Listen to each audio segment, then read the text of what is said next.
আপনি কি জানেন যেখানে জাপানের বুলেট ট্রেন 350 কিলোমিটার গতিতে চলে থাকে, সেখানে চায়নার ম্যাগলেভ ট্রেন 501 কিলোমিটার গতির রেকর্ড করেছে।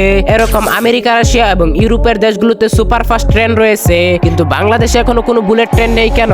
চলুন জেনে আসা যাক। বাংলাদেশের সবচেয়ে দ্রুত গতির ট্রেন হচ্ছে সোনার বাংলা এক্সপ্রেস, যেটা অ্যারাউন্ড 120 থেকে 150 কিলোমিটার গতির মাঝামাঝি চলে থাকে। 2018 সালে বাংলাদেশে বুলেট ট্রেন নামানোর পরিকল্পনা শুরু করেছিল, কিন্তু পরবর্তীতে বাংলাদেশ রেলওয়ে 110 কোটি টাকা খরচ করার পর সেই পরিকল্পনা বাতিল করে দেয়। আর এভাবেই দুর্নীতির কারণে বাংলাদেশে আর বুলেট ট্রেন নামানো হয়নি, যার ফলে বুলেট ট্রেনের স্বপ্নই থেকে যায়। তারপর ভিডিওটিতে একটা লাইক করে চ্যানেল সাবস্ক্রাইব করে দেন এবং আপনার মোবাইলে কত পার্সেন্ট চার্জ আছে সেটা কমেন্টে লিখে যান।